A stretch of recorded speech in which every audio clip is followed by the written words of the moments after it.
Das Hofgut Prädikow in der Nähe von Berlin. Ein stillgelegtes Hofgut, das als Kulturerbe unter Denkmalschutz eingestuft ist. Für Investoren oft nicht interessant, da vermeintlich zu kompliziert und teuer umzubauen. 2016 aber hat sich eine zivilgesellschaftliche Gruppe aus Berlin als Investor gefunden, die an eine Zukunft und Leben vor Ort glaubt. Zusammen mit der Mietergenossenschaft Selbstbau e.G., dem Denkmalschutz, der Kommunalverwaltung und der Stiftung Trias als Erbbaurechtsgeber entsteht hier ein einzigartiges Projekt. Unser europäisches Forschungsvorhaben Open Heritage arbeitet mit verschiedenen sogenannten Corporative Heritage Labs und eines davon ist Hof Prädikow. Wir haben das auch speziell ausgewählt, weil wir eben gesagt haben, das ist ein sehr herausragendes Beispiel für eine der Kulturerbestätten in Europa. Wie kriegen wir neue Nutzungen, die an die ursprüngliche Sache anknüpfen? Und wie kriegen wir eben etwas hin, was die Geschichte des Ortes mit der Gegenwart und in Richtung Zukunft verbindet? Es werden sehr viele Ideen mitgebracht und es werden fertige Konzepte mitgebracht.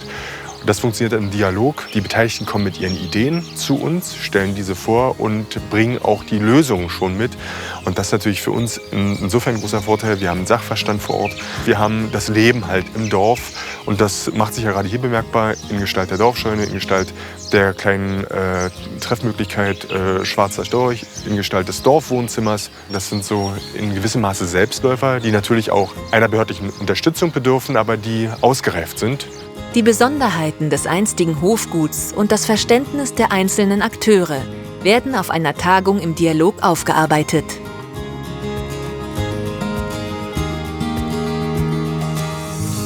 Die Motivation rührt meistens aus dem persönlichen Bereich heraus. Ich will dort leben, ich will dort arbeiten. Und deshalb schaffe ich die Voraussetzungen, diese ganzen Probleme zu lösen, weil ich diesen Ort so toll finde. Mit dem Denkmalschutz. Also der Denkmalschutz wird hier als Potenzial begriffen und nicht als Hinderungsgrund oder als Problemfall, das man irgendwie umschiffen müsste. Ein offener Austausch auf Augenhöhe ist einer der entscheidenden Faktoren, der das Projekt Prädikow so erfolgreich und vielversprechend werden lässt. Die gemeinsame Sprache ist da, trotz teils sehr unterschiedlicher Perspektiven und Interessen. Was macht man, wenn man in ein kleines Dorf von 250 Einwohnern mit weiteren 70 anrückt, die nicht von dort sind? Du musst natürlich gucken, dass du dich irgendwie integrierst. Da ist ja die Dorfscheune ein gutes Beispiel dafür, dass man versucht, die Regionalentwicklung hier auch als eine Entwicklung der Bürger zu begreifen. Und dazu gehört, sich zunächst als Bürger unter Bürgern zu sehen. Eines der Kernthemen des Projekts ist die Auseinandersetzung mit dem Denkmalschutz und einer gewollten Umsetzung. Der Denkmalschutz ist ja die Basis dessen, dass wir hier sind. Würde das Areal nicht unter Denkmalschutz stehen, wäre das in dem Zustand längst abgerissen.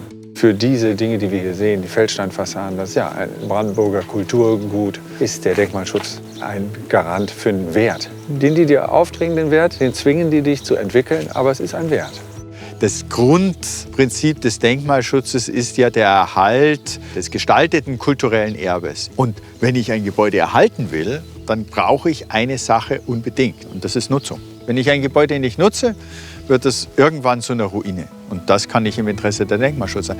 Die Anforderungen von der Denkmalschutz würde ich nicht als Einschränkung sehen, aber erst als eine Chance und einen Rahmen, die für dein Projekt gesetzt werden. Und von da aus du dann halt weiter an das Gebäude bauen kannst und es weiterentwickeln kannst. Erst dann wird es auch gerade spannend, zu welchen Ergebnissen man kommen kann.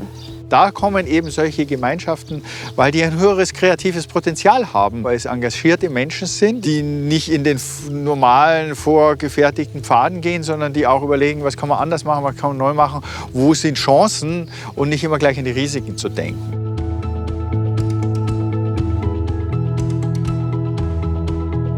Es ist, glaube ich, zurzeit noch ein Ausnahmefall, denn die Investoren, die greifen sich natürlich in erster Linie die Objekte, die einfach umzusetzen sind. Zivilgesellschaft hat wahrscheinlich in vielen Fällen bessere Chancen, diese speziellen Immobilien mit Denkmalschutz zu realisieren.